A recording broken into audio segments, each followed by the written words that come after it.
సాధనకు స్వాగతం. మనం ప్రపంచాన్ని గనక గమనించినట్లయితే ఎందరో మనుషులు, ముఖ్యంగా మనం మనుషుల గురించే మాట్లాడుకుందాం. ఎందుకంటే మనందరం కూడా మనుషులమే కాబట్టి. మనిషి అన్నవాడికి అతి ముఖ్యమైనది ఏంటంటే మానవత్వం. ఎందుకంటే మానవుడు కదా, మానవుడైన వాడికి ఉండవలసింది మానవత్వం. ఎప్పుడైతే అది లేదో, అది లేని జాతుల్లోకి మనిషి వెళ్ళిపోతాడు. మనిషిగా ఉన్నా కూడా అది లేని జాతే. మనం అలా అనుకుంటే కోపం వస్తుంది, బాధేస్తుంది, మరి మనోభావాలు దెబ్బతింటాయి. అలా అనుకోవద్దు. మానవత్వం లేనివాడు మానవత్వము లేని జాతిలోకి వెళ్ళిపోతాడు. మనిషి అయిన వాడు మానవత్వంతో ఉండాలి. ఎప్పుడైతే మానవత్వం అనేటటువంటిది మనలో ఉందో, అప్పుడు మనకి ముఖ్యంగా మనకు వచ్చేటటువంటి అతి ముఖ్యమైనటువంటిది ఏంటంటే దయ, జాలి, మరి ఇతర జీవుల ఎడల మనం చేయవలసినటువంటి కర్తవ్యం, సమదృష్టి, ఇలాంటివన్నీ మనకు వస్తూ ఉంటాయి. ఏమండి, ఇవన్నీ మనకు లేవా అని? ఉన్నాయి. మరి స్వార్థపరుడికి లేవా అండి? ఉన్నాయి. మానవత్వం లేని మనిషిగా ఉన్నవాడికి కూడా లేవా అంటే ఉంటాయి. కానీ అవి డామినేట్ చేయవు. ఎప్పుడైతే మనలో మానవత్వం అనేటటువంటిది ప్రస్ఫుటంగా పెరిగి అది డామినేట్ చేస్తుందో, మనం మిగిలిన జీవుల ఎడల మన ప్రవర్తన మారిపోతుంది. అలా జీవుల ఎడల మన ప్రవర్తన మారాలి అంటే మనలో కావాల్సినటువంటి సమదృష్టి అనేటటువంటిది పెంచుకోవాలి. అది సమదృష్టి మనకి ఎప్పుడైతే పెరుగుతూ ఉంటుందో, మనకి తెలియకుండానే మనం చుట్టూ ఉన్నటువంటి సమాజంతో కానీ ఇతర జీవరాశులతో కానీ మన ప్రవర్తన మారుతూ ఉంటుంది. మనం దానికోసం ప్రత్యేకమైన సాధన అంటూ ఏమీ ఉండదు. ఎప్పుడైతే నీలో కావాల్సినటువంటి హృదయ వికాసం కలుగుతోందో, నీలో కావాల్సినటువంటి రియలైజేషన్, ఈ రియలైజేషన్ అనే పదానికి ఇంగ్లీష్ పదం మనం వాడుతుంటాం, కానీ దీనికి తెలుగులో ఎలా చెప్పుకోవాలి బాగా ఆలోచించినా నాకు అర్థం కావట్లేదు. ఏదో ఒక చోట ఎక్కడో వెతికితే సిద్ధండి అన్నారు. సిద్ధి చాలా పై పదం రియలైజేషన్ కంటే. బాగా ఆలోచిస్తే రైటో రాంగో నాకు తెలియదు, నాకు అనిపించింది అవగాహనతో కూడిన అనుభూతి అని ఒక భావం తట్టింది. అంటే మనకి ఏదైనా ఊరికే అవగాహన అయిందని ఊరికే తెలుసుకున్నాం. ఇప్పుడు భగవద్గీత గురించి మనం మాట్లాడుకుంటున్నాం. మా భగవద్గీత కదా సార్, మేము బాగుందండి, మాకు చదివేశాం, మేము కంటతా పట్టేశాం, మాకు సర్టిఫికెట్ ఇచ్చారు, భగవద్గీతలో మీరు ఉన్న 700+ శ్లోకాల్లో ఏ మూల ఏది అడిగినా మేము చెప్పేస్తాం దానికి భావంతో సహా అని మనం అనుకున్నాం. అంటే నీకు అది ఒక అవగాహన కలిగింది. కానీ భగవద్గీతలో చెప్పినటువంటి అతి ముఖ్యమైన సూక్ష్మమైనటువంటి రహస్యం ఏదైతే ఉందో అది నీకు అనుభవంలోకి వచ్చిందా? అంటే సమత్వం యోగముచ్యతే అన్నాడు కదా. సమోహం సర్వభూతేషు నద్వేష్టోస్తి న ప్రియ అని రాజవిద్యా రాజగుహ్య యోగంలో చెప్పాడు కదా.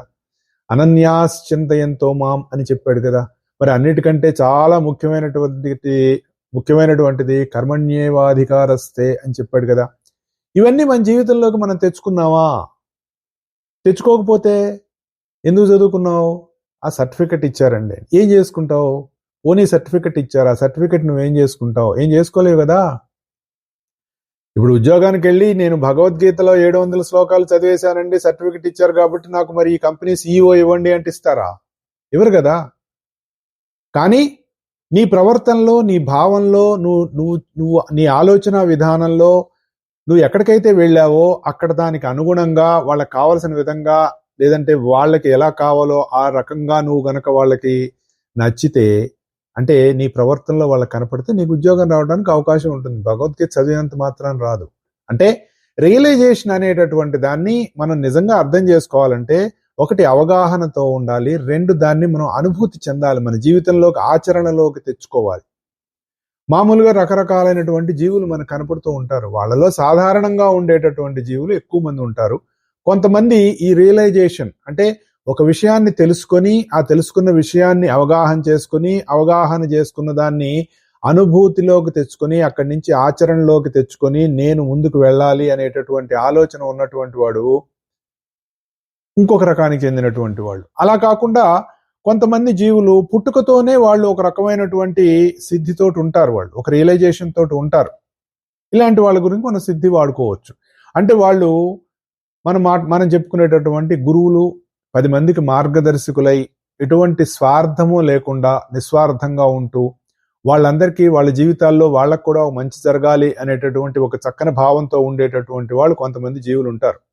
అది ఇంకొక రకం. అక్కడి నుంచి వాళ్ళు త్వరగా పైకి వెళ్ళిపోతూ ఉంటారు వారి వారి సాధనలు. అంటే వాళ్ళకి సాధన అక్కర్లేదా అండి అని అనుకుంటే, మా గురువుగారు చెప్పిన ఎగ్జాంపులే ఎప్పుడు చెప్పుకోవాల్సింది. నువ్వు ఎంతసేపు సైకిల్ తొక్కాలి అంటే నువ్వు పడకుండా ఉండాలి అనుకున్నంత కాలం నువ్వు సైకిల్ తొక్కాలి. సైకిల్ మీద దిగినప్పుడు నువ్వు సైకిల్ తొక్కక్కర్లా. కానీ సైకిల్ మీద ప్రయాణం జరుగుతున్నంత కాలం నువ్వు సైకిల్ తొక్కుతూనే ఉండాలి, లేదంటే నువ్వు కింద పడతావు. అలాగే నువ్వు నీ సాధన అనేటటువంటిది ఎంతకాలం సాగాలి అంటే పూర్తిగా నువ్వు ఆత్మతత్వంలోకి వెళ్ళిపోయి ఆ ఆత్మతత్వంతో అనుభూతితోటి ఉండి సమస్త జీవరాశుల్లో ఉన్నటువంటి ఒకానొక తత్వాన్నే నువ్వు అనుభూతి చెందుతూ ఆ తత్వంతో అనుసంధానం చెంది అదిగా నువ్వు ఎప్పుడైతే జీవితం కొనసాగిస్తుంటావో అప్పుడు మనం కొంతసేపు సైకిల్ తొక్కిన తర్వాత అలా తొక్కకుండా ఆపేస్తే సైకిల్ వెళ్ళిపోతూ ఉంటుంది చూసారా, ఒక డౌన్లో వెళ్ళినట్టు. అలా వాళ్ళ జీవితం అలా దానితోటి కొనసాగి వెళ్ళిపోతూ ఉంటుంది. అక్కడి నుంచి ఓహో చూసావా నేను ఎంతో రియలైజ్ అయ్యాను, ఓహో ఐఎమ్ రియలైజ్డ్ సోల్, ఇంకేముంది నాకు ఎంతో సిద్ధి వచ్చేసింది, భగవంతుడు నా పక్కన ఉంటాడు, ఇంకేముంది అది ఇది అనుకోగానే డౌన్ అయిపోతుంది. అప్ వస్తుంది. అక్కడ మళ్ళీ మనం సైకిల్ తొక్కాల్సిన అవసరం ఉంటుంది. అంటే సాధన మళ్ళీ మొదలు పెట్టాల్సిన అవసరం ఉంటుంది. ఇదే మనకి నారదుడు యొక్క పూర్వజన్మ వృత్తాంతంలో భాగవతంలో ప్రథమ స్కందంలో మనకిస్తారు. ఆయన భగవంతుడు తనలోకి దిగి వస్తుంటే చూసి అబ్బా ఇది ఉండిపోవాలని అనుకోగానే భగవంతుడు లేడట. మళ్ళీ బాగా బాధపడితే అప్పుడు చెప్పాట, నువ్వు నేను దిగొస్తున్న వాడిని నన్ను రానివ్వకుండా నేను ఉండాలని నువ్వు కోరుకున్నావో, ఎప్పుడైతే నువ్వు కోరుకుంటావో నేను లేను, నువ్వే ఉన్నావు అక్కడ, కోరుకున్నవాడు ఉన్నాడు. మనం కోరుకుంటున్నావు అంటే కోరుకున్నవాడు ఉంటాడు, దైవం ఎందుకుంటాడు? కాబట్టి నువ్వు కోరుకున్నావు కాబట్టి నువ్వు ఈ స్థితి దాకా వచ్చావు కాబట్టి వచ్చే కల్పంలో నువ్వు మళ్ళీ నాకు పూర్తిగా నేనే నిండి నీకు మళ్ళీ జన్మ వస్తుంది అని చెప్పినట్లుగా మనకి భాగవతం మనకు చెప్తుంది. ఇది ఎందుకు చెప్తున్నానంటే ఇవన్నీ మనలో రకరకాలైనటువంటి భావాలు మనకి నిరంతరం కలుగుతూ ఉంటాయి, మంచి చెడు అన్నీ. అసలు ఇవన్నీ ఎలా కలుగుతున్నాయి, ఎందుకు కలుగుతున్నాయి, ఏమిటి అని కనుక మనం ఆలోచిస్తే చాలా విచిత్రంగా అనిపిస్తూ ఉంటుంది. ఇప్పుడు ఇంతమంది జీవరాశులు ఉన్నారు కదండి, మనుషులే అనుకుందాం. జీవరాశులు అంటే మళ్ళీ మనకు పశుపక్షాదులు వృక్షాలు ఇవన్నీ వస్తాయి. ఇంతమంది మనుషులు ఉన్నారు కదా, ప్రపంచంలో ఇన్ని కోట్ల మంది మనుషులు ఉన్నారు. ఇన్ని కోట్ల మంది మనుషులకి వారి వారి మనసుల్లో ఒకే రకమైన భావం ఉండదు, రకరకాల భావాలు ఉంటాయి. వారి వారి భావాల ప్రకారం వాళ్ళు ప్రవర్తిస్తూ ఉంటారు, ఆలోచిస్తూ ఉంటారు, అవగాహన పడుతూ ఉంటారు, అనుభూతి చెందుతూ ఉంటారు. రకరకాలుగా వారి వారి ప్రవర్తన బట్టి వాళ్ళకి జీవితం నడుస్తూ ఉంటుంది. అంతే కదా, మనం చూస్తూనే ఉన్నాం కదా. ఇవన్నీ ఎందుకు కలుగుతాయంటే ఈ విధమైనటువంటి వైవిధ్యమైనటువంటి భావ స్థితి ఎలా కలుగుతుంది అన్నదానికి మనకి విభూతి యోగంలో భగవంతుడు ఇక్కడ ఒక మాట చెప్తున్నాడు మనకి. బుద్ధిర్జ్ఞానమసమ్మోహ క్షమా సత్యం దమశమః సుఖం దుఃఖం భవో అభావో భయం చ అభయమేవ చ అహింసా సమతా తుష్టి స్తపో దానం యశో యశః భవంతి భావా భూతానాం మత్త ఏవ పృథగ్విధాః. ఇది 2 శ్లోకాలు, 4, 5 విభూతి యోగంలో. ఇక్కడ ఏం చెప్తున్నాడు, నా వలననే సమస్త భూతములకు అంటే జీవులకి రకరకాలైనటువంటి భావాలు కలుగుతున్నాయి. ఇంకేముంది సార్, వీటన్నిటికీ కారణం భగవంతుడే కాబట్టి మొత్తం తప్పంతా భగవంతుడి మీద వేసేద్దాం. మరి మధ్యలో నువ్వెవడివి? అంతా భగవంతుడి భావమే కలుగుతుంటే మరి నువ్వెవడివి? నువ్వు అక్కడ ఉన్నావు అనుకుంటున్నావు కదా. తోలుబొమ్మలాటలో కేతిగాడిలాగా మనకు తోలుబొమ్మలాట ఉండేది, వాడి మధ్యలో వస్తాడు టింగిన. అప్పట్లో ఇది ఒక సామెత కింద ఉండేది. ఇప్పుడు మనకు అవన్నీ పోయినాయి, సినిమాలు నాటకాలు కూడా పోయినాయి, సినిమాలు తెర మీద వచ్చినాయి. ఇప్పుడు మరీ ఓటీటీ వచ్చేసింది, ఇంకా మనం చాలా పైకి వెళ్ళాం అనుకుంటున్నాం కానీ మనం జారుడు బండ మీద జారిపోయాం. ఎందుకంటే ఎవ్రీథింగ్ మన చేతిలోకి వచ్చేసింది కదా. ఇప్పుడు ప్రపంచంలో ఉన్నటువంటి సమస్త దరిద్రాలు మన అరచేతిలోనే ఉన్నాయి. ఎలా ఉన్నాయి సార్? సెల్ ఫోను, అందులోనే కదా మంచి ఉంది చెడు ఉంది. ఏమండో దరిద్రం అనుకోవద్దు, అందులో మంచి ఉంది చెడు ఉంది. నువ్వు దేన్ని గ్రహిస్తావు అనేటటువంటి విచక్షణ నీకే ఉంది. ఒక కుక్క ముందు సెల్ ఫోన్ పడేసాం అనుకోండి, అందులో ఏదొచ్చినా అది చూస్తుంది, మంచి చెడు 2. అది కూడా ప్రతిస్పందిస్తుందండోయ్ కొన్ని భావాలకి, కొన్ని ఎమోషన్స్కి. కానీ మనిషి ఏది అవసరం ఏది అవసరం లేదు అనేటటువంటి ఒకానొక విచక్షణ కలిగినటువంటి వాడు మనిషి. అందుకని ఇక్కడ ఏం చెప్తున్నాడు, ఈ భావాలన్నీ నా నుండే పుడుతున్నాయి అంటే దాని అర్థం ఏంటి? నేను అనే భావంలోంచే పుడుతున్నాయి. నువ్వు నేను అని అనుకోబట్టే కదా నీలో ఇవన్నీ వస్తున్నాయి. కొంతమంది ఏం చేస్తారు, తమకున్నటువంటి బుద్ధి బలంతో జ్ఞానాన్ని సముపార్జన చేయాలనుకుంటారు. కొంతమంది మా మోహం తొలగించుకోవాలనుకుంటారు. కొంతమంది ఇతరుల జీవులు ప్రవర్తిస్తున్న దాంట్లో ఓర్పుగా ఉండటం అన్నటువంటిది కూడా కొంతమంది సాధన చేస్తారు. సరే ఇది ఎలా కుదురుతుంది సార్ అని అనుకోవచ్చు మనం. అంతే కదా, ఎవడో ఉన్నాడు, ఇప్పుడు దానికి కారణం వేరేది కూడా ఉంటుంది. ఆఫీసులో పని చేస్తున్నావు, ఎవడో నీ కొలీగ్ ఉన్నాడు, వాడు చాలా చెత్తగా బిహేవ్ చేస్తున్నాడు, అయినా ఓర్పుగా ఉంటావుగా నువ్వు, ఎందుకంటే ఉద్యోగం పోతుందనే భయంతో. అది కూడా ఒక సాధనే. అది మెల్లిమెల్లిగా అక్కడి నుంచి నీ జీవితంలోకి రావడానికి అవకాశం ఉంటుంది. భర్తో భార్యో ఒకళ్ళకొకళ్ళు, మరి గయ్యాళి భార్యలతోటి మనకు చాలా ఎగ్జాంపుల్స్ ఉన్నాయి కదా. ఓర్పుగా ఉన్న భర్తలు ఉన్నారు కదా. ప్రపంచానికి ఆవిడ గయ్యాళిగా కనపడ్డా ఏమో ఆయన అలా ఎలా భరిస్తున్నాడండి అని పక్కవాడు అనుకుంటాడు, కానీ వాడికి పెద్ద పట్టించుకోడు. అలాంటి వాళ్ళు మనకి ఎగ్జాంపుల్స్ చాలా కనపడుతూ ఉంటాయి. కొంతమంది సత్యవ్రతంగా ఉంటారు. నేను సత్యాన్ని మాట్లాడతానండి నువ్వు సత్యాన్నే మాట్లాడతానని అవతల వాడు గుండె బగిలేటట్టు మాట్లాడక్కర్లా. నేను కుండ బద్దలు కొట్టినట్టు మాట్లాడతానండి. కుండ ఎందుకు బద్దలు కొట్టాలి? మా మాస్టర్ గారు అనేవారు అనమాట. నువ్వు మాట్లాడటం కోసం కుండ ఎందుకురా బద్దలు కొట్టడం, పాపం దాని పని అది చేసుకుంటుంది కదా అనేవారు. పోనీ గుండె బగిలేటట్టు అంటే నువ్వు చెప్పేది నేను సత్యమునే పలుకుతాను కాబట్టి ఎవడ ఏం పోతే నాకేం అని అనుకున్నవాడు సాధనకి పనికిరాడు అని చెప్పారు. సత్యం పలకాలి, అది ప్రియంగా పలకాలి. అవతల వాడికి గుండె బయలేటట్టు మాట్లాడకూడదు. అది గుర్తుపెట్టుకోవాలి మనకు. అందుకని అబద్ధం చెప్పకూడదు. ఇవన్నీ మనకు సనాతన ధర్మంలో ఉన్నాయి. నువ్వు ఎలా మాట్లాడాలి, ఎలా ఆలోచించాలి, ఎలా చెయ్యాలి అనేటటువంటి రకరకాలైనటువంటివి మన సనాతన ధర్మంలో ఉన్నాయి. ఇన్ని చెప్పి కూడా కావలసినటువంటి స్వేచ్ఛని జీవుడికి అందించింది సనాతన ధర్మం. గుర్తుపెట్టుకోండి అది. మరి ఏ ఇతర ధర్మాల్లో అలా అటువంటి ఇతర ధర్మాలు అనద్దు, ఇతరవన్నీ మతాలు. సనాతన ధర్మం ఒక్కటే. చెప్పాను లాస్ట్ వీక్, మనది ధర్మభూమి, భారతదేశం ధర్మభూమి. ఇతర మతాలు అవి మనది ధర్మం. అయితే ఇలా రకరకాలైనటువంటి భావాలు మనకు ఎందుకు కలుగుతున్నాయంటే చెప్తున్నాడు అనమాట. అహింస, నేను వాళ్ళ నుంచి అహింస పాటిస్తానండి, హింసను పాటించే వాళ్ళు ఉన్నారు, భయం కలిగే వాళ్ళు ఉన్నారు, మళ్ళీ ఒక రోజున భయం, ఇవన్నీ ఎక్కడున్నాయి? సరే, హింస అహింస అనేటటువంటివి నువ్వు కొన్ని ప్రవర్తించి చూపించడానికి అవకాశం ఉంటుంది. కానీ ఇక్కడ ఒక చిన్న లాజిక్ ఉందండి. హింస అంటే మనం ఏమనుకుంటాం, ఏదో ఒక జంతువుని కొట్టటమో చంపటమో ఏదో చేయటం, అదంతా హింస అండి అని అనుకుంటాం. కానీ అవతల వాడి మనస్సు బాధపడేటట్టుగా మాట్లాడటం కూడా హింసే. అది గుర్తుపెట్టుకోండి. హింస అంటే భౌతికం మాత్రమే కాదు, మానసికం కూడా హింస కిందకే వస్తుంది. అంటే నీ మాట వల్ల అవతల వాడి హృదయంలో బాధ కలిగింది అంటే, వాడు మనోవేదన పడ్డాడు అంటే, వాడు ఒక రకమైనటువంటి హింసకి గురైనట్లే. అది కూడా గుర్తుపెట్టుకోవాలి. సుఖం దుఃఖం ఎక్కడున్నాయండి? మెంటల్ లెవెల్లో కాదా? భయం అభయం ఎక్కడున్నాయి? మెంటల్ లెవెల్లో కాదా? భయం అని ప్రత్యేకంగా ఏదైనా ఒక వస్తువు ఉందా? భయం లేకుండా ఉండేవాడు ధైర్యంగా ఉంటాడు. వాడికి ధైర్యం అనే ఒక వస్తువు వాడి జేబులో ఏదైనా ఉంటుందా? సమదృష్టి, సంతుష్టి, తపస్సు, దానం, కీర్తి, అపకీర్తి, జ్ఞానము, అజ్ఞానము, మోహము, శోకము, శమము, దమము, ఇవన్నీ నా వల్లే జీవులకు కలుగుతున్నాయి. నా వల్లే అంటే నీలో నేను అనేటటువంటి భావంలోంచే ఇవన్నీ పుడుతున్నాయి అని దాని అర్థం. ఇందరిలో ఇన్ని భావాలు ఎట్లా కలుగుతున్నాయి? వేరువేరుగా కలుగుతున్నాయి, అంతేగా. ఫలాని ఏకి ఫలాని బీకి ఇద్దరికి డిఫరెంట్ ఒకే రకంగా ఉండట్లేదు కదా. ఒకే తల్లి కడుపును పుట్టిన ఇద్దరు బిడ్డలకి ఒకే రకమైన భావాలు ఉండట్లేదు. కవల పిల్లలు మరి కొన్ని సెకండ్ల తేడాలో పుట్టినా కూడా వాళ్ళిద్దరి మధ్య కూడా ఒకే రకమైన భావాలు ఉండట్లేదు. మరి జాతకాలు కూడా ఒకే రకంగా ఉండాలిగా. ఒక తల్లికి ఇద్దరు కవల పిల్లలు పుట్టారండి. ఒక పెద్దవాడో ఒక అమ్మాయో పుట్టింది. పుట్టిన 30 సెకండ్లకి మరొక బిడ్డ పుట్టింది. ఇద్దరు జాతక చక్రాలు వేస్తే ఒకే రకంగా ఉండాలిగా. మరి అలా లేదు. ఒక అమ్మాయి ఒక అబ్బాయి పుట్టాడు అనుకుందాం, కవల పిల్లలు.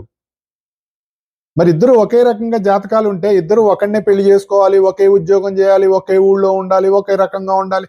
ఉండట్లేదుగా. రూపురేఖలు ఒకరిగా ఉన్నా అంటే మనం అనుకునేటటువంటివి ఎన్ని తలకిందులుగా పనిచేస్తుంటాయో ప్రకృతిలో మనకు అర్థమైతే మనకి తెలుస్తుంది. మనం అంత దూరం మనం ఆలోచించాం, మనకు టైం లేదు. ఎందుకంటే మనకి యూట్యూబ్లో ఈ లోపల బొంబార్డ్మెంట్ ఆఫ్ మెసేజ్లు వచ్చేస్తాయి. ఎవడో నోటుకొచ్చిందన్నీ పెట్టేస్తూ ఉంటాడు. అవన్నీ మన జీవితంలో ఇది నిజం కావాలి, ఇది నిజం కావాలి, ఇది నిజం కావాలని అనుకుని, ఒక సామెత ఉంది, నిజం చీరగట్టుకునే లోపుట అబద్ధం నిజం చీరగట్టుకొని ఊరంతా తిరిగి వచ్చిందిట. దాన్నే నిజం అనుకున్నారట. అప్పుడు ఇది నిజంగానే చీరగట్టుకొని బయటకు వెళ్ళిందిట. వెళ్తే ఇది నిజమని ఎవడు గుర్తుపట్ట, ఎందుకంటే అది ఆల్రెడీ ప్రచారం అయిపోయింది కదా. ప్రపంచంలో అబద్ధము ప్రచారం అయినంతగా సత్యం ప్రచారం కాదు. ప్రజలు కూడా చాలా మంది మనం చూస్తూ ఉంటే చాలా ఆశ్చర్యం వేస్తుంది. ఏమిటో దాని మీదనే వాళ్ళకి ఎక్కువ నమ్మకం కుదురుతుంది, అసత్యం మీదే నమ్మకం కుదురుతుంది. సత్యం మీద నమ్మకం కుదరాలంటే చాలా కష్టపడాల్సి వస్తుంది. అది కలియుగ ప్రభావం అయి ఉండొచ్చు, మనం ఆ యుగంలో ఉన్నాం కాబట్టి. ఈ వేరుభావం అనేటటువంటిది ఎందుకు వచ్చిందంటే సృష్టిలో ఇంతమంది జీవరాశులు వైవిధ్యంతో సృష్టి నడవాలి కాబట్టి వాళ్ళందరికీ వేరు వేరు భావాలు కలగటానికి ఆ విధంగా సృష్టి జరిగింది. ఎలా జరిగింది, ఎందుకు, అయితే ఏమిటి దీనివల్ల ఉపయోగం అనే భావన రావాలిగా. ఏమిటి సార్ ఇవన్నీ, మరి ఎందుకు? మనకు తెలిసిందేముంది, డ్యామ్ డూమ్ గుడ్డు గూసు, అసలు ఇది అందరికీ దేవుడు ఎవడు చెప్పేవాళ్ళు లేడా, మన అందరిని ఇలా సృష్టించాడని మాట్లాడట ఒక ఆయన. ఈయన ఉన్నట్టయితే చెప్పుండేవాడేమో. అంటే మనం తల్లకిందులుగా ఆలోచిస్తున్నాం. 99.9% మన ఆలోచనలన్నీ తల్లకిందులుగానే ఉన్నాయి. దాన్ని కనీసం కొంతన్నా సరి చేసుకోవటం కోసమే మన ఈ ప్రయత్నం అంతా. దానిలో ఏమిటి మనం అర్థం చేసుకోవాలి కదా. ఎందుకు అని కనుకంటే, ఓ సినిమా చూస్తున్నాం, ఎగ్జాంపుల్ చెప్పుకోవాలి కదా మనం. ఓ సినిమా చూస్తున్నాం, ఆ సినిమాలో ఎన్ని రకాల పాత్రలు ఉంటాయండి, అనేక రకాల పాత్రలు ఉంటాయి కదా, అవన్నీ వైవిధ్యమేగా. ఇప్పుడు మనకి ఎన్టీ రామారావు గారు మరి విరాట్ పర్వం ఆ సినిమాలో ఏవో 8 పాత్రలో 9 పాత్రలు వేశారు. మీకు ఈ సినిమాలో ఏది చూసినా ఆయనే కనపడతాడు కదా, కానీ ఒకే రకంగా ఉండడుగా. ఒకే యాక్టర్ 2-3 పాత్రలు వేస్తే ఒకే రకంగా ఉండడుగా. ఒకే డైలాగ్ ఇద్దరు చెప్పి, ఒకే బట్టలు ఇద్దరు వేసుకొని, ఒకే రకంగా ఇద్దరు ఉండి, సినిమాలో ఉన్న పాత్రలన్నీ కూడా ఒకే డైలాగ్ చెప్తూ ఎప్పుడు కనపడ్డా ఉన్నారనుకోండి, ఊరికి ఊహిద్దాం సరదాగా. ఓ సినిమా తీశారు, 2 గంటల సినిమా, ప్రతి పాత్ర ఒకే డ్రెస్ లో ఉంది, ప్రతి పాత్ర అదే ఆర్టిస్టు, ప్రతి పాత్ర అదే డైలాగ్ చెప్తోంది. ఊరికే మనం ఊహిద్దాం. లెట్ us assume ఆ సినిమా హిట్టా ఫట్టా చెప్పండి. అంటే వైవిధ్యం అనేటటువంటిది సృష్టిలో ఎందుకు అవసరం అంటే, ఎందుకు అవసరం, వినోదం కోసం. ఈ సృష్టి అంతా ఎందుకు చేశాడు భగవంతుడు అంటే వినోదం కోసం అని చెప్తారు మన వాళ్ళు. ఆ విధమైన భావాలు, మంచి భావం చెడ్డ భావం రకరకాలుగా మనం సినిమాలో చూస్తున్నాం కదా, అవన్నీ మనం గమనిస్తున్నాం కదా. ఎక్కడ కూర్చున్నావు నువ్వు, సినిమా అనేది వేరుగా ఉంది, దాన్ని నేను గమనిస్తున్నాను అనేటటువంటి భావంతో నువ్వు అక్కడ కూర్చొని సినిమాని చూస్తున్నావు. ఆ సినిమా తెర మీద ప్రదర్శింపబడుతోంది, నువ్వు దాని ఎదురుగుండా కూర్చొని సినిమా చూస్తున్నావు కదా. అట్లాగే మన అందరం కూడా ఈశ్వరాంశ సంభూతులమే కాబట్టి, ఎలాగైతే ఈశ్వరుడు సమస్త ప్రకృతిలో ఉన్నటువంటి జీవుల్లో జరుగుతున్న రకరకాలైనటువంటి భావాలను గమనిస్తున్నాడో, ఇది మన సినిమా చూస్తున్నట్టు, మనం కూడా అలాగే మనలో కలుగుతున్నటువంటి రకరకాల వైవిధ్యభరితమైనటువంటి భావాలను గమనించవచ్చు అన్నది మనం ఇక్కడ అర్థం చేసుకోవాలి. ఎలా గమనిస్తాం సార్, పొద్దున్న లేచిన దగ్గర నుంచి ఎన్నో సమస్యలు ఉంటాయి. సమస్యగా చూడకు నువ్వు దాన్ని, ఈశ్వర యొక్క సాన్నిధ్యంగా గమనించమని మనకు పెద్దలు ఇచ్చినటువంటి ఒక సూచన. నువ్వు సమస్యగా చూస్తే అది నిన్ను మింగేస్తుంది. దైవంగా చూడు, దైవంగా చూసినప్పుడు నీకు సాన్నిధ్యం అనేటటువంటిది దొరుకుతుంది. అది నిన్ను బాధించదు, నీకు వేరుగా కనపడుతుంది. అప్పుడప్పుడు మనం అందులోకి అడ్మిక్చర్ అయిపోయినా, అందులో కలిసిపోయినా మనం బయటగా రావటానికి కావాల్సినటువంటి సాధన మనకు అది ఇస్తుంది. కాలికి దెబ్బ తగిలిందండి, చాలా బాధగా ఉంది, ఏ కాలో ఇరిగింది, చెయ్యో విరిగింది అనుకుందాం. అది నొప్పి ఉండదా? శరీరానికి ఉంటుందిగా, బాధ ఉంటుంది. కానీ దాని నుంచి అప్పుడప్పుడు మనం దీన్ని భగవంతుడు మనకి ఈ విధంగా మనకి సాన్నిధ్యం ఇస్తున్నాడు అనే ఒక భావన కలిగినప్పుడు కొంత ఉపశమనం ఉంటుంది. అంటే నువ్వు దానితోటి కలుస్తున్నావు, బయటకు వస్తున్నావు, కలుస్తున్నావు, బయటకు వస్తున్నావు, అప్పుడప్పుడు రిలీఫ్ అనేటటువంటిది వస్తూ ఉంటుంది. మెల్లిగా నీ సాధన కూడా ముందుకు సాగుతుంది అనేటటువంటిది మనకి ఇక్కడ చెప్తున్నటువంటి ఈ విషయం. ఇవన్నీ నా నుంచి కలుగుతున్నాయి అంటే, ఎలాగైతే భగవంతుడికి ఉన్నటువంటి ఈ ప్రకృతిలో ఉన్నటువంటి రకరకాలైనటువంటి జీవుల మనసుల్లో కూడా ఈ భావాలు కలగటానికి కారణం ప్రకృతి. ఎందుకు? మనందరం కూడా ఆ తత్వంలోనే ఉన్నాం కాబట్టి. ఇప్పుడు ఒక నది ఉందండి, అందులో తీసుకెళ్ళి చెంబో బిందో కుండో ముంచారు. ఆ నదిలో నీళ్లేగా కుండలో కూడా ఉన్నాయి. ఆ వెళ్తున్న నీళ్లలో బురద వచ్చింది అనుకోండి, అప్పుడు కుండలో కూడా బురద వస్తుందిగా. ఇప్పుడు ఆ నీళ్లు మీరు ఆ కుండను తీసి నదిలో ఉన్నంతసేపు ఒకటిగానే ఉంటుంది అది. ఆ నదిలోంచి కుండ తీసి బయట పెట్టారనుకోండి, ఆ నదికి కుండకి లింక్ ఉందా? లేదు. కానీ ఈ కుండలో ఉన్న నీళ్లు ఆ నదిలో ఉన్న నీళ్లు ఒకటేగా. కానీ ఎప్పుడైతే మీరు దీన్ని తీసి బయట పెట్టారో మనం వేరుగా వాటిని రకరకాలుగా వాడుకుంటున్నాం. చారు పెట్టుకుంటున్నాం, పప్పు చారు పెట్టుకుంటున్నాం, మరి కాఫీ పెట్టుకుంటున్నాం, రకరకాలుగా మనం ఆ నీళ్ళని మనం వాడుకుంటున్నాం. కానీ ఆ నదిలో నీళ్లే కదా. అలాగే మనం ఎప్పుడూ కూడా ఆ తత్వంతో అనుసంధానం చెంది ఉన్నప్పుడు ఆ తత్వం కూడా మన నుంచి పనిచేయడానికి అవకాశం ఉంటుంది. మనం ఎప్పుడైతే పక్కకు వచ్చి కూర్చున్నామో మనం దాన్ని మళ్ళీ వేరుగానే ఉంటాయి. ఈ వేరు భావంలోంచి మనం ఏం చేయాలి? ఇందులో ఉన్నటువంటి తత్వంలోంచి ఆ తత్వంలోకి మనం ఎదిగేటట్లుగా మన సాధన కొనసాగాలి. అంటే మనకు కలుగుతున్నటువంటి భావాల దగ్గర నుంచి అంతర్యామి వైపు మనం ప్రయాణం చెయ్యాలి. అందుకని ఇక్కడ ఏం చెప్తున్నాడు? ఈ భావాలు వాళ్ళే ఎందుకు కలుగుతున్నాయి అంటే, జీవుల్లో ఎందుకు కలుగుతున్నాయి అంటే దాని అర్థం ఏంటంటే, వాడు నాలో ఉన్నాడు కాబట్టి, వాడిలో కూడా నా ప్రకృతే ఉంది కాబట్టి, ఆ ప్రకృతి వాడికి అవన్నీ కలిగిస్తుంది. కానీ వాడికి వాడు బాధ్యుడు కాదని చెప్తున్నాడు, అది గుర్తుపెట్టుకోవాలి. కానీ మనం కలిసిపోయి ఉన్నాం. ఎలా కలిసిపోయి ఉన్నాం? మనం అసలు తత్వంతో విడిపడి వేరుగా ఉన్నాం అనేటటువంటి భావంతో మనం చాలా దూరం వచ్చేసాం. అందుకని ఇవన్నీ మన భావాలు, ఇవన్నీ మనవే వస్తున్నాయి, వీటి వల్ల మనకి ఇబ్బందులు వస్తున్నాయి, పక్కవాడి భావం వల్ల మనకు కష్టం వస్తుంది, దీనికి వాడు కారణం, దీనికి వీడి కారణం, వాడు అట్లా అయిపోయాడు, వీడు ఇట్లా అయిపోయాడు, నా జీవితం వాడి వల్ల ఇలా అయింది, వీడి వల్ల ఇలా అయింది. ఏది? మనం చాలా స్వచ్ఛమైన వాళ్ళం, వీఆర్ ప్యూరెస్ట్, కానీ మన జీవితం ఇలా అయిపోవటానికి కారణం పక్కవాడు. ఇలా ఉంది. భగవంతుడు అందరిలో ఉన్నాడండి, మా పక్కింటి వాళ్ళు లేడన్నట్టు ఒకడు. కారణం ఏంటంటే వాడికి వీడికి ఆస్తి తగాదా ఉంది. అట్లుంటాయి. ఇవి మా గురువు గారు చెప్పేవారు అనమాట. వాడు బాధ్యుడు కాదని చెప్తున్నాడు, అధిపతి కూడా కాదు. అంటే you are the soul, not the soul owner of your all your thoughts అని చెప్తున్నాడు. నేను కూడా బాధ్యుడిని కాదని చెప్తున్నాడండి భగవంతుడు. ఇక ఏం చెప్తారో చెప్పండి, దీనికి ఎవరు సమాధానం చెప్తారు? మనలో కలిగేటటువంటి రకరకాలైనటువంటి ఈ వేరు భావాల అన్నిటికీ కూడా మనం కారణం కాదుట, దానికి మనం ఓనర్స్ కాదుట. అలా అని నేను కూడా కాదు అని భగవంతుడు అంటున్నాడు. బాధ్యుణ్ణి కూడా కాదంటున్నాడు. మరి ఎవరు బాధ్యత అంటే ప్రకృతి బాధ్యత. మత్త ఏ భవంతి భవభూతానా మత్త ఏవ పృథగ్విదాహ. ప్రకృతి బాధ్యత. ప్రకృతికి నేనే అధిపతిని. ఎంత కాంప్లికేటెడ్గా ఉందో చూడండి ఇది అర్థం చేసుకోవడానికి. ప్రకృతికి మాత్రం ఆయనేట ఓనరు, కానీ ఈ భావాలన్నీ ప్రకృతిలోంచి కరుగుతున్నాయట. అంటే ఇది ఎట్లా ఉందంటే, ఈ బల్బులన్నీ నా వల్లే వెలుగుతున్నాయి కాదని నేను అన్ను. ఒకవేళ వాటి వల్ల మీకు ఏదైనా ప్రాబ్లమ్స్ వస్తే నాది బాధ్యత కాదంటున్నాడండి. ఎలక్ట్రిసిటీ అంటోంది, మనం దాన్ని అర్థం చేసుకుందాం. అట్లా షాక్ కొట్టిందా, నాకు సంబంధం లేదు, కానీ షాక్ కొట్టింది నా వల్లే, కానీ నాకు సంబంధం లేదు. ఇది మనం బాగా ధ్యానం చేసి మనం బాగా అవగాహన చేసుకోవాల్సినటువంటి అత్యంత ముఖ్యమైనటువంటి విషయం. లేకపోతే మనకు అర్థం కాదు. ఇక్కడ మనం అర్థం చేసుకోవాల్సింది ఏంటంటే, ఈ ప్రకృతిలో ఉన్నటువంటి అన్ని జీవరాశుల్లో కలుగుతున్నటువంటి రకరకాలైనటువంటి భావాలు ఏవైతే ఉన్నాయో, ఇందాక మనం చెప్పుకున్నటువంటి రకరకాల భావాలు, అవన్నీ కూడా మనలో ఉన్నటువంటి నేను అనేటటువంటి తత్వం ఆధారంగా జరుగుతున్నాయి. అలా అని ఆ తత్వమే వీటన్నిటికీ బాధ్యత వహిస్తుందా అంటే బాధ్యత వహించదు అని చెప్తున్నాడు. మరి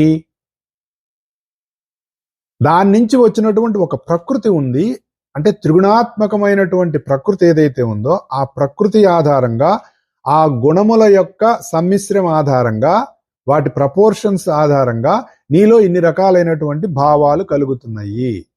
దీనికి బాధ్యత ప్రకృతిది అని చెప్తున్నాడు. అయితే మనం ఏం చేయాలి? కలిగిన ప్రతిభావం నుంచి మూలంలోకి ప్రయాణం చేయాలి. అది ఇక్కడ మనం నేర్చుకోవాల్సినటువంటిది. ఇవన్నీ కూడా ఆయనలో ఉన్నటువంటి, ప్రకృతిలో ఉన్నటువంటి త్రిగుణాల ఆధారంగా, ఆ త్రిగుణాల్లోంచి మనందరం దిగొచ్చాం కాబట్టి, ఈ త్రిగుణాల్లోంచి మనం వచ్చిన కారణంగా ఆ త్రిగుణాలు కూడా మనకు అంటుకున్నాయి కాబట్టి, ఆ త్రిగుణాల్లో ఉన్నటువంటి అడ్మిక్స్చర్ సమ్మిశ్ర ప్రపోర్షన్స్ కారణంగా మనలో ఇన్ని రకాలైనటువంటి భావాలు కలుగుతున్నాయి. మరి అందరికీ ఒకే రకంగా ఎందుకు కలగట్లేదు? ఒకే ప్రకృతిలో ఉన్నాం, ఒకే త్రిగుణాల్లో ఉన్నాం, ఒకే ఈశ్వర తత్వంలో ఉన్నాము, అందరం ఒక దాంట్లోనే ఉన్నాం కదా, మరి వేరు వేరుగా ఎందుకు ఉన్నాయి అంటానికి దానికి కారణం ఏం చెప్తారంటే, ఎవరి ఎవరి అనుభవాల నుంచి, ఎవరి ఎవరి అనుభూతుల నుంచి, ఎవరి ఎవరి కర్మల నుంచి వారు చేసుకున్న దాని ద్వారా వారి మనసులో ఏర్పడినటువంటి రకరకాల ఇంప్రెషన్స్ కారణంగా ఇన్ని రకాలైనటువంటి భావాలు కలుగుతున్నాయి అని చెప్తారు. చాలా కష్టంగా ఉంది కదా. 1-10 సార్లు విని, 1-10 సార్లు చదువుకొని, 1-10 సార్లు దాని గురించి ఆలోచన చేస్తే ఏదో కొంత మనకు అర్థం కావడానికి అవకాశం ఉంటుంది. ఇప్పుడు మనం ఏం చెప్తాము?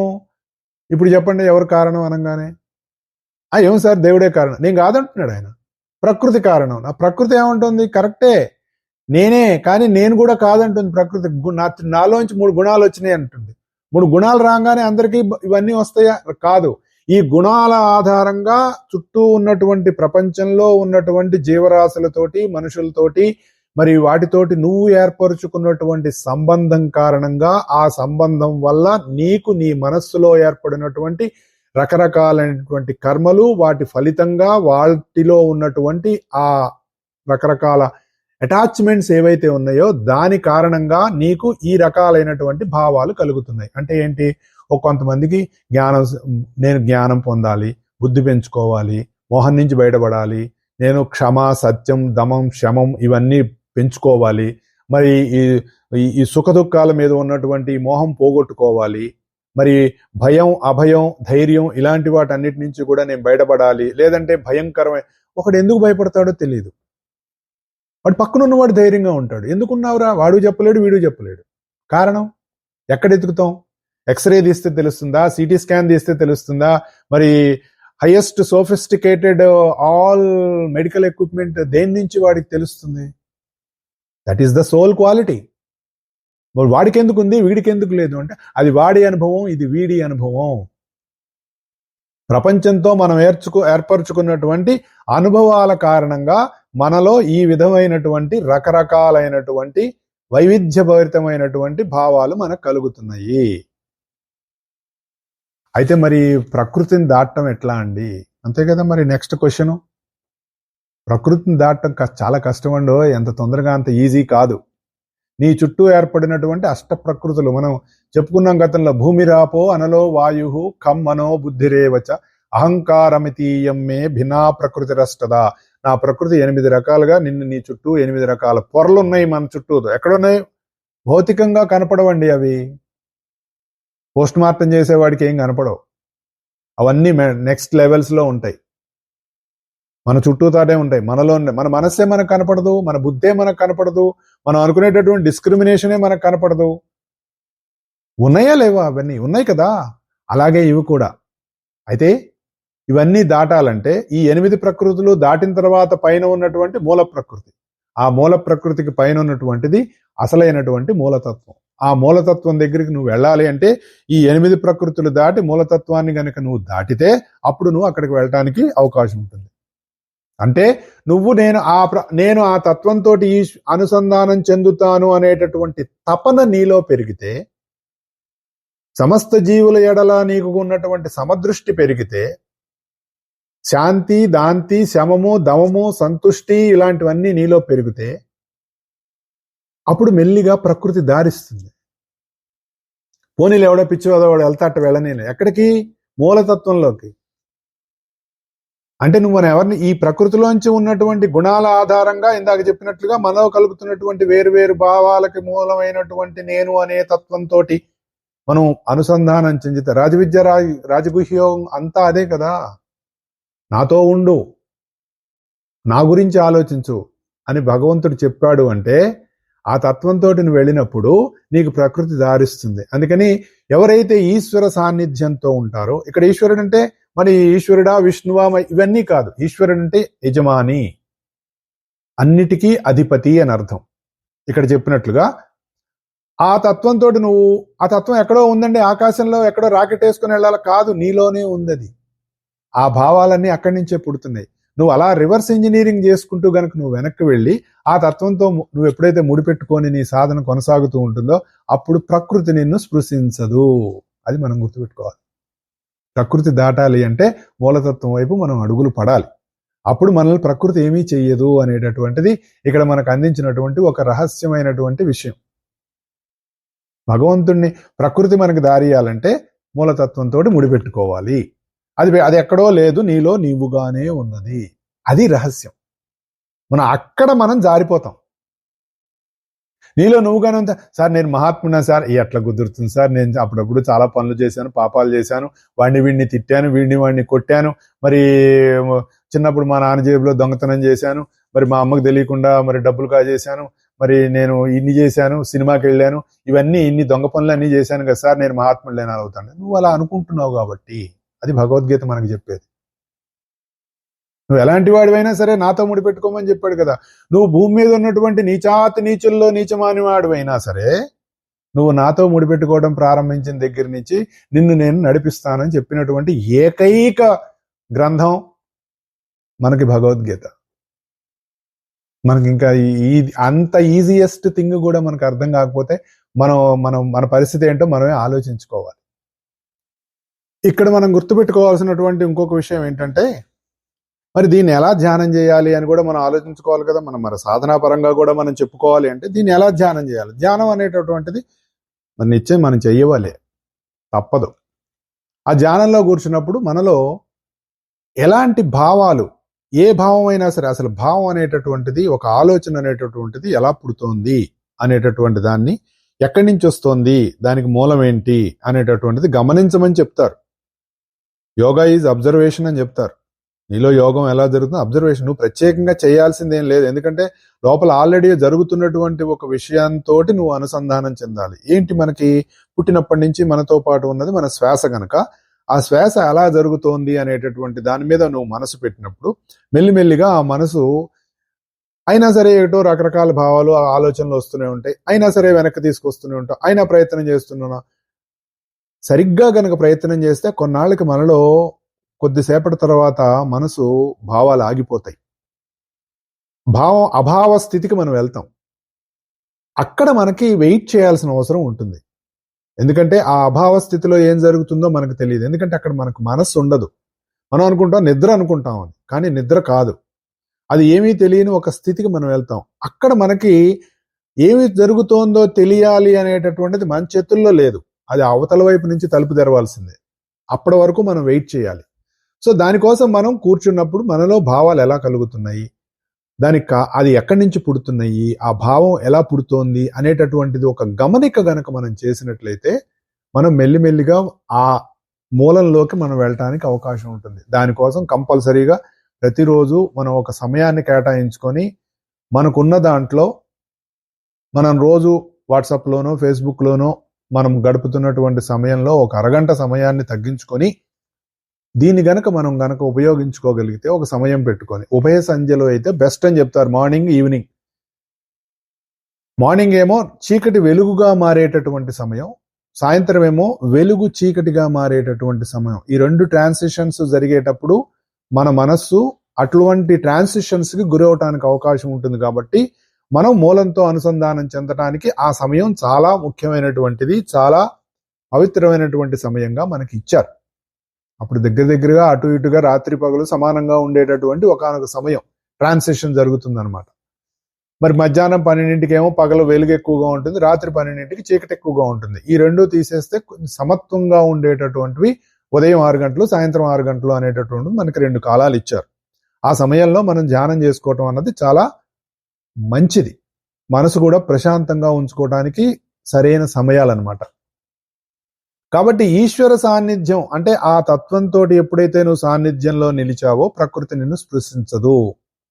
మరి అలా లేనివాడి పరిస్థితి ఏంటి? ప్రకృతిలోంచి వచ్చేటటువంటి భావాలు వ్యక్తిగత ప్రకృతిలోంచి కూడా, అంటే ఈ చుట్టూ ఉన్న ప్రకృతి కాకుండా నీకు నీ ప్రకృతి అంటూ ఒకటి ఉంటుంది. అది కూడా మనం గుర్తుపెట్టుకోవాలి. ఇక్కడ మనం ఎలా కంపేర్ చేసుకోవాలంటే ఒక కరస్పాండెన్స్, ఒక న్యాసం అంటారు దీన్ని. ఒక కంపారిజన్ ఎలా అంటే, ఈ సమస్త సృష్టికి మూలంగా ఒక తత్వం ఉంది, అది నేను. అలాగే దాని నుంచి ఒక ప్రకృతి వచ్చింది, ఆ ప్రకృతి నుంచి 3 గుణాలు వచ్చినాయి. ఆ 3 గుణాల ఆధారంగా మనకి ఇలా మన చుట్టూ ఉన్నటువంటి సృష్టి ఏర్పడింది అన్నది ఒకటి చెప్పారు. ఇది ఒకటి మ్యాక్రో అండ్ మైక్రో అంటారు. ఇది ఒకటి. 2, మనలో కూడా నేను అనే తత్వం ఉంది. అలాగే మనకి కూడా దాని నుంచి ఒక ప్రకృతి పుడుతుంది. ఆ ప్రకృతిలోంచి 3 గుణాలు వస్తాయి. ఆ 3 గుణాల ఆధారంగా మన సృష్టి ఏర్పరచుకున్నాం. ఎవడికి వాడి ఓన్ సృష్టి ఉందండి. Everyone has their own creation. వాడి చుట్టూ వాడు ఒక సృష్టిని ఏర్పరచుకుంటాడు. వాడు అనుకునేటటువంటి రకరకాలైనటువంటి మనుషులు, వాళ్ళతో ఉన్నటువంటి సంబంధ బాంధవ్యాలు, వాడు ఏం చేస్తున్నాడు ఏంటి, ఇవన్నీ వాడి చుట్టూ వాడు ఏర్పరచుకుంటాడు. ప్రతి ఒక్కడికి భూమి మీద ఉన్నటువంటి మనుషులందరితోటి తెలిసి ఉంటారు కదా. మనం ఎక్కడికో వెళ్తాం, అక్కడ ఇద్దరు పరిచయం అవుతారు. మనం ఉన్నంతకాలం వాళ్ళతోటి పరిచయం పెంచుకోం కదా. అలా వచ్చి ఒక వేవల్లో వెళ్ళిపోతూ ఉంటుంది కదా. కాబట్టి నీ సొంత ప్రకృతిలో వచ్చేటటువంటి భావాలు, ప్రకృతిలో ఉన్నటువంటి భావాలు అవి నీవన్నమాట. అంటే అవి ఏం చేస్తాయి? దాని ఆధారంగా మనల్ని రకరకాల కర్మల్లోకి నెట్టేస్తాయి. ఇక్కడ భగవంతుడు ఏం చెప్తున్నాడంటే, నువ్వు ఈ పర్టికులర్ దాన్ని నువ్వు గమనించటం నేర్చుకోమని చెప్తున్నాడు. దానికి ఇచ్చిన ఉపాయం ఏంటంటే, ఇక్కడ నీలో కలుగుతున్నటువంటి సమస్త భావాలకి కూడా కారణము నేను. అలా అని నేనే బాధ్యుణ్ణి కాదు. దానికి కారణం నా నుంచి పుట్టినటువంటి ప్రకృతి, అలాగే నీ నుంచి పుట్టినటువంటి ప్రకృతి. ఆ ప్రకృతి కూడా కాదు, అందులోంచి వచ్చినటువంటి 3 గుణాలు, అలాగే నీలో కూడా 3 గుణాలు ఉన్నాయి. ఈ కంపారిజన్ మనం అర్థం చేసుకుంటే ఇక్కడ చెప్పినటువంటి ఈ విషయం మనకు అర్థం అవుతుంది. బాగుంది. ఇక్కడ తర్వాత ఇంకా ఏం చెప్తున్నాడు తెలుసా? ఇప్పుడు ఇలాంటి భావాలు, మనకు కూడా అప్పుడప్పుడు మంచి భావాలు వస్తుంటాయి కదండి. వాడిని చాలా బాగుండాలి, అందరూ బాగుండాలి, ఈ రోజు నుంచి మనం సాధన చేసుకోవాలి, ఎవరిని ఏమనకూడదు, మరి అందరూ చక్కగా ఉండాలి, అందరూ బాగుండాలి, మరి అనుకుంటాం కదా అప్పుడు.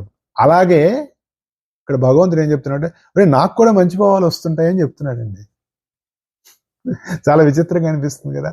నాకు కూడా అంటే అవన్నీ నా భావాలే. నీ మంచి భావమైనా చెడ్డ భావమైనా నా భావాలే.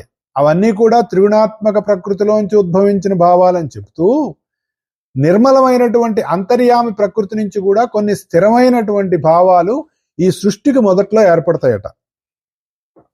ఇది బాగా అర్థం చేసుకోవాలి. ఈ సృష్టి జరగటానికి ముందు ఆ అంతర్యామ తత్వంలో ఉన్నటువంటి ప్రకృతి నుంచి కొన్ని స్థిరమైనటువంటి భావాలు, అంటే పర్మనెంట్ థాట్స్ అన్నమాట, అవి సృష్టికి మొదట ఉద్భవిస్తాయట. అవి సృష్టిలోనివి కాదు అని చెప్తున్నారు. అంటే ఈ సృష్టిలోకి రాకముందు, ఈ సృష్టి ఏర్పడక ముందట. అవి అలౌకికాలు. అవి పవిత్రమైనటువంటి అంతర్యామి ప్రకృతి నుంచి పుట్టి సకల సృష్టిని శాసిస్తాయి. కంపెనీ పెట్టక ముందు కొన్ని రూల్స్ అండ్ రెగ్యులేషన్స్ ఏర్పాటు చేసుకుంటారు కదండి. సాధారణంగా కంపెనీ పెట్టాక పెట్టరు కదా రూల్స్. కంపెనీ పెట్టక ముందే కంపెనీ ఎలా ఉండాలి ఏంటి, దాని మరి రూల్స్ అండ్ రెగ్యులేషన్స్ ఎలా అయితే ఏర్పాటు చేసుకొని కంపెనీ పెట్టిన తర్వాత వాటిని ఇంప్లిమెంట్ చేస్తారు. అలాగే ఈ సృష్టి పుట్టక ముందు కొన్ని రకాలైనటువంటి ఇంపార్టెంట్, అతి ముఖ్యమైనటువంటి కొన్ని భావాలు కలిగిన తర్వాత, వాటి నుంచి సృష్టి ఏర్పడిన తర్వాత అవన్నీ కూడా సృష్టిని శాసిస్తాయట. అందుకని ఇక్కడ ఏం చెప్తున్నాడు? మహర్షయ సప్త పూర్వే చత్వారో మనవస్తదా మద్భావా మానసా జాత యశాం లోక ఇమా ప్రజాహ అని చెప్పాడండి. ఇది 6వ శ్లోకం. ఇవన్నీ దైవీ భావాలట. సప్తర్షులు, సనకసనందనాది 4 మునులు, మనువులు నా మనస్సు నుంచి పుట్టిన భావములు, వారి నుండే సమస్త జీవులు పుట్టినవి. ఇదండి దీని అర్థం. మహర్షయ సప్త పూర్వే ఏం చెప్తున్నాడు? ఇప్పుడు మనకి మన ప్రకృతి ఉంది, దాని నుంచి మనకు ఏం పుడుతుంది? భావాలు పుడుతున్నాయి. ఎక్కడ పుడుతున్నాయి? మనకు ఎట్ట తెలుస్తుంది? మనసు ఉండబట్టి తెలుస్తుంది. మనసు లేని వాడికి భావాలు ఎక్కడి నుంచి వస్తాయి? లేదు కదా. మనసున్న వాడికే భావాలు ఉంటాయి. ఒకవేళ నీకు ఆ మనసుకి మధ్యలో ఉన్నటువంటి కనెక్షన్ కట్ అయిపోయింది అనుకోండి, దాన్ని డిమ్నీషియా అని, లేదంటే మతిమరుపు వచ్చిందండి, మనుషుల్ని గుర్తుపట్టట్లేదండి, రకరకాలుగా మనం అమ్నీషియా ఏవో చెప్పుకుంటాం కదా. అంటే there is a cut between yourself and your mind. అంటే నీ కన్ను చూస్తోంది, నీ చెవి వింటోంది, నీకు స్పర్శ తెలుస్తోంది. స్పర్శ నీకు ఎవరన్నా టచ్ చేస్తే శరీరానికి స్పర్శ. కానీ ఈ ఇంద్రియాలు ఏవి కూడా మనస్సుతోటి రిలేట్ అయ్యి లేవు. There is no connection between mind and the senses. Cut అయిపోయింది అక్కడ. ఆ లోపల ఉన్న సోల్కి సంబంధమే లేదు అసలు. అది కదా మనకు తెలుస్తూనే ఉంటుంది, మనం చూస్తున్నాం కదా. అంటే మనసు అనేటటువంటిది ఎంత ముఖ్యమైన, మనసు అనేటటువంటిది, ఇంద్రియాలు అనేటటువంటిది అంత ముఖ్యం నువ్వు ప్రపంచంతో నువ్వు అనుసంధానం చెందాలంటే. అలాగే సృష్టికి మొట్టమొదట నాకు మనస్సు, నా మనస్సు ఉంది.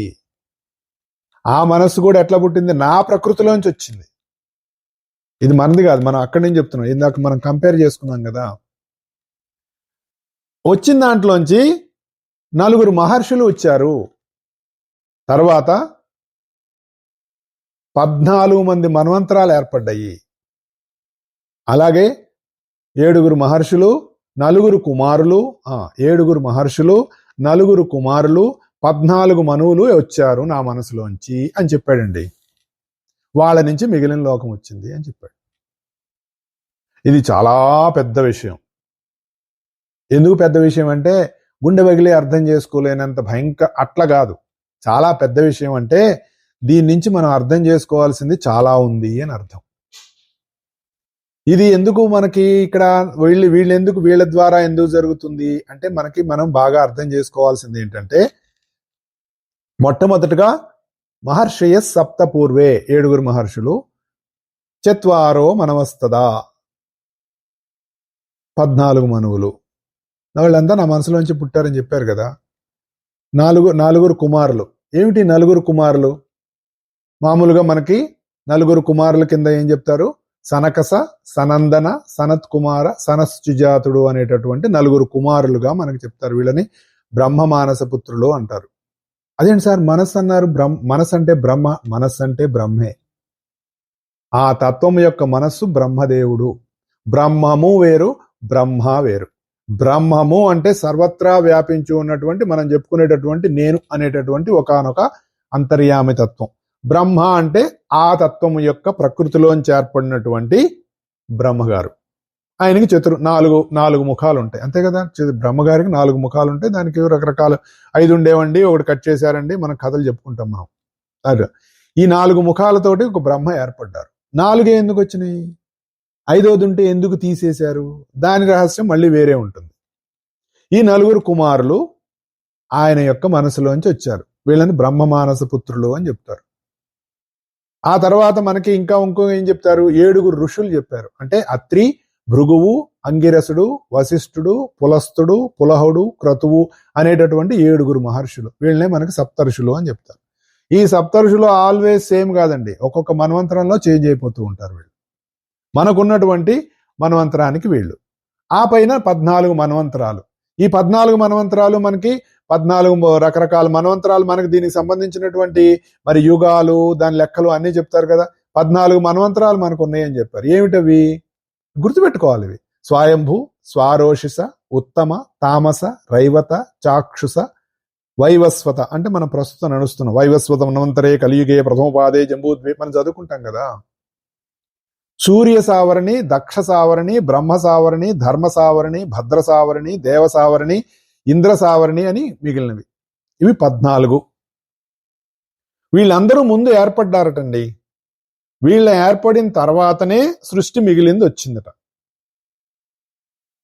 అసలు వీళ్ళ గురించి తెలుసుకోవాలంటే ఎంత చరిత్ర ఎంత ఉందో తెలుసా అండి విషయం. అవన్నీ మనకు అర్థం కావాలంటే మళ్ళీ మనం వాటిని మన చుట్టూ ఉన్నటువంటి మన చుట్టూ ఉన్నటువంటి ప్లానెటరీ ప్రిన్సిపుల్స్ తోటి మనం ఒక కొరిలేట్ చేసుకోవాలి. అప్పుడే మనకు తెలుస్తుంది. ఇప్పుడు మామూలుగా ముందు ఏం చెప్తున్నాడు? 7 మహర్షులు వచ్చారు అని చెప్పారు. ఈ 7 మహర్షులు వచ్చినప్పుడు వాళ్ళు ఎక్కడుంటారు? మామూలుగా మనకి ఉత్తర దిక్కులో ఉన్నటువంటి ధ్రువ నక్షత్రం చుట్టూ తిరుగుతున్నటువంటి గ్రేట్ బేర్ అని ఒక నక్షత్ర మండలాన్ని మనకి చెప్తారు. అది ఎలా ఉంటుంది? మనం చూస్తే దాన్ని బాగా చీకటిగా ఉన్నటువంటి సమయంలో ఉత్తర దిక్కు వైపు కనుక మనం చూసినట్లయితే ఒక స్క్వేరు, ఒక గాలిపటం లాగా 3-4 చుక్కలు, దాని నుంచి ఒక చిన్న తోకల్లే ఉంటాయి. చూడండి మీరు రాత్రిపూట అప్పుడప్పుడు స్టార్ గేజింగ్ చేయాలి. చేస్తే మనకి చాలా విషయాలు తెలుస్తాయి. దాన్ని సప్తర్షి మండలం అంటారు. అది ఎటుంటుంది? నార్త్ వైపు ఉంటుంది. అక్కడే దాన్ని గ్రేట్ బేర్ అంటారు. ఇంకొకటి మనకి ప్లయడ్స్ అని సప్తమాతృకలు అని చెప్తారు. వృషభ రాశిలో ఉంటుంది అది. ఆ తర్వాత ఇంకొకటి మనకి గ్రేట్ బేరు, అది సప్తర్షి మండలం. ఈ 2 మనకి చాలా చెప్తూ దత్తాత్రేయ మండలం అని ఒకటి ఉంటుంది. అది కూడా మనకు ఉంటుంది. అది తూర్పున మనకి ఇప్పుడు కనపడుతుంది. ఎప్పుడంటే శీతాకాలంలో బాగా కనపడుతుంది. సిరియస్ స్టార్ అంటారు, చాలా బ్రైట్ గా కనపడుతుంది. ఈ మూడు కూడా ఒకటి తల్లి, ఒకటి తండ్రి, ఒకటి గురువుగా మనకి మన సూర్యమండలానికి అందించారు. ఇవన్నీ ఎందుకు సార్ ఇవన్నీ తెలుసుకుంటే మాకేమొస్తాయండి అనుకునేవాడికి అక్కర్లేదు. ఇవి హ్యాపీగా అన్ని కట్టేసి మూసేయచ్చు. కానీ ఇవి తెలుసుకోవటం వల్ల మనలో కూడా ఒక వికాసం కలుగుతుంది. ఎందుకంటే వాటికి సంబంధించినటువంటి కేంద్రాలు మనలో కూడా ఉంటాయి.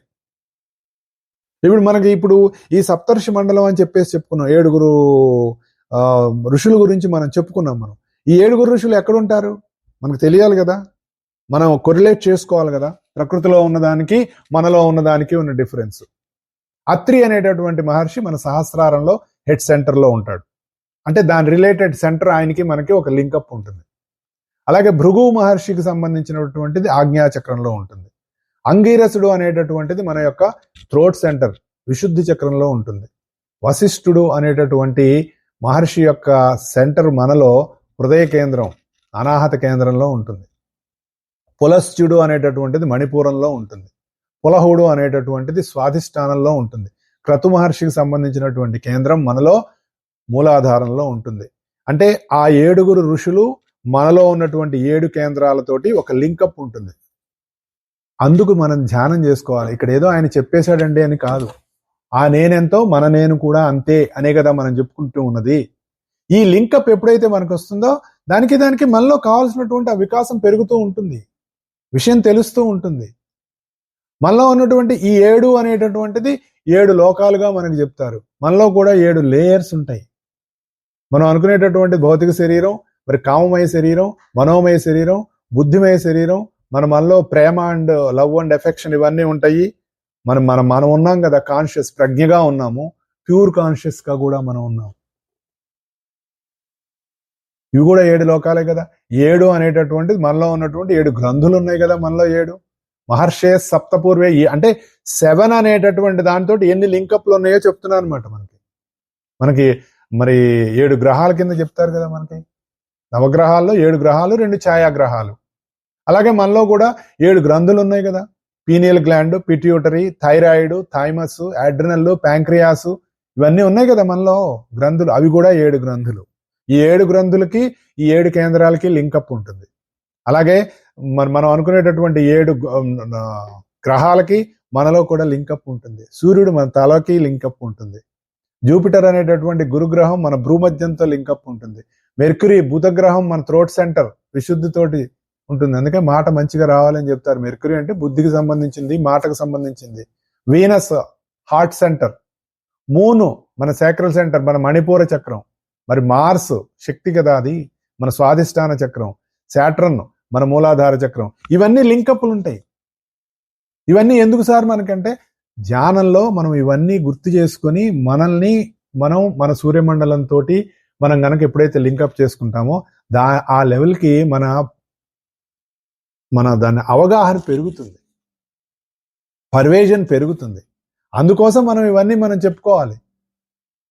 అలాగే ఇవన్నీ నీతో కంపేర్ చేసుకుంటే. కానీ మరి మన్వంతరాలు ఎలా కంపేర్ చేసుకుంటారండి? 14 మన్వంతరాలు చెప్పారు. ఈ మన్వంతరాలు దేనికి వాడతారు అంటే టైం సైకిల్స్ కోసం వాడతారు. ఈ మన్వంతరాలన్నీ కూడా మనకి టైం సైకిల్స్ మనకు చెప్తా. కృతయుగం, ద్వాపర యుగం, త్రేతాయుగం, మరి కలియుగం ఇవన్నీ చెప్పుకుంటూ మరి దానికి సంబంధించినటువంటి ఇన్ని యుగాలైతే ఇంత, ఇన్ని కల్పాలైతే ఇంత. మనకి ఎక్కడ భాగవతంలో అయితే చాలా విపులంగా ఉంటుంది ఇదంతా. అసలు ఇంటర్నెట్ లో కూడా ఎన్నో ఉన్నాయి. ఇన్ని సంవత్సరాలు అయితే బ్రహ్మకు పగలు, ఇన్ని అయితే ఇన్ని రాత్రి, మధ్యలో ఇంత సంధ్య, ఇవన్నీ మన్వంతరాలు చెప్తారు. అయితే ఇది బిగ్గెస్ట్ టైం సైకిల్లో మన్వంతరాలు. మన లోయెస్ట్ టైం సైకిల్లో చంద్రకళలు.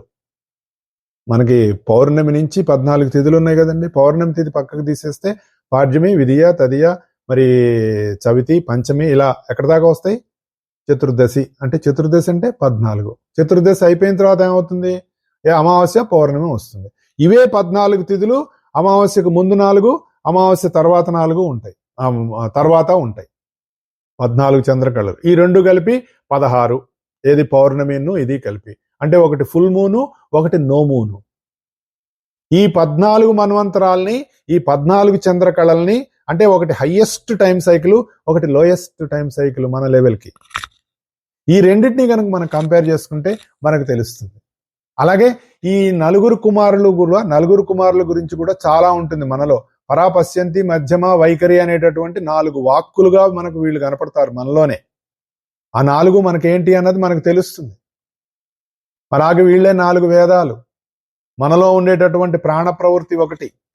మన మనస్సు, మన సత్సంకల్పాలని సనకుడు గాను, మనలో ఉన్నటువంటి ప్రాణస్పందనలన్నీ సనందునుడు గాను, మనలో ఉన్నటువంటి బుద్ధి అదంతా సనత్ కుమారుడు గాను, మరి దాన్ని మనం ఇంప్లిమెంటేషన్ చేసుకోవడానికి మనం అనుకున్న భావాన్ని ఎలాగైతే ప్రపంచంలోకి తీసుకురావడాన్ని సనత్సుజాతుడు గాను, ఋగ్వేదం సంకల్పం, ఇలా రకరకాలుగా ఈ 4ని ఆ 4ని 4 కాలాలు వీటన్నిటిని ఇలా కోరిలేట్ చేసుకోవచ్చు. అంటే మహర్షయ సప్త పూర్వే చత్వారో మనవస్థదా మద్భావా మానసా జాత యశాం లోక ఇమ ప్రజాహ. వీటన్నిటి ఆధారంగానే ఈ సృష్టి నిర్మాణం జరిగింది. వాళ్ళందరూ కూడా నా మనసులోంచి వచ్చారు. నా మనసుకి కారణం నా ప్రకృతి కారణం నేను. దీన్ని మనం ఇలా వెనక్కి గనక వెళితే ఇవన్నీ కూడా రకరకాలైనటువంటి వాటిని మన ప్రపంచంలో ఎలా ఉన్నాయి అన్నది మనకు తెలుస్తుంది. అలా తెలిసినప్పుడు మనం ఆలోచన చేస్తూ ఉంటే మనం అనుకునేటటువంటి ఈ చిన్న చిన్న సమస్యలు, వాడిట్లా వీడిట్లా వీళ్ళిట్లా చేశారు వాళ్ళు ఎట్లా చేశారు, ఏమిటో ఈ బాధలు, ఏమిటోనండి పొద్దున్న లేస్తే సమస్యలు, వీటన్నిటి నుంచి దాటి వెళ్తలకు వెళ్ళిపోతాం. మనం వాటిలో కొట్టుకుంటున్నాం కదా. ఈ బురదలోంచి బయటకు వస్తాం ప్రశాంతంగా, చక్కటి మన శరీరం ప్రశాంతతనిచ్చేటటువంటి నీళ్లతోటి గనక స్నానం చేస్తే నీ మనసు, శరీరం, ఇంద్రియాలు ఎంత హాయిగా ఉంటాయో, ఇటువంటి ఆలోచనలతోటి గనక మనం కనీసం కొంతసేపన్నా గనక మనం ధ్యానం చేసుకోగలిగితే, అటువంటి ధ్యానం మనసుకి స్నానం. నీళ్లతో చేసేది శరీరానికి, ధ్యానం మనసుకి స్నానం. ప్రశాంతత అయినటువంటి ఆ స్థితి మనకు వస్తుంది. అది అందుకు మనం చేసుకోవాలి. ఇదేదో ఆయన గొప్పతనంగా చెప్పాడని కాదు. ఇవన్నీ మనకు తెలియటం వల్ల, అంటే ఇటువంటి భావాలు పవిత్రమైనటువంటివి సృష్టికి ముందు ఏర్పడి సృష్టిని నడిపిస్తున్నాయి. సృష్టి ఉన్నంతకాలం అలాగే నడుస్తాయి. కంపెనీ రూల్స్ ఎంతకాలం ఉండాలి? కంపెనీ ఉన్నంతకాలం ఉంటాయి. కంపెనీ మూసేస్తే ఇంకా రూల్స్ ఏమిటి? అవసరం లేదు కదా, అన్ని డన్. ఇది మనం అర్థం చేసుకుంటే మనం ఆలోచన పెరుగుతుంది, భావం పెరుగుతుంది, మన అవగాహన పెరుగుతుంది, మన అనుభూతి పెరుగుతుంది. అప్పుడు రియలైజేషన్ అంటే ఏంటో మనకు తెలుస్తుంది. ఇవన్నీ ఎక్కడికి తీసుకెళ్తాయి? నేనులోకి తీసుకెళ్తాయి. ఆ నేనుకి ఎప్పుడైతే రియలైజ్ అయ్యామో అదే ఆత్మ సాక్షాత్కారం. అంటే ఏదో అక్కడ ఏదో ఆత్మ అంటే ఏదో ఉంటుందంటే, తెల్లగా ఉంటుందంటే వెలుగు నువ్వే, అది తెలుస్తుంది మనకి.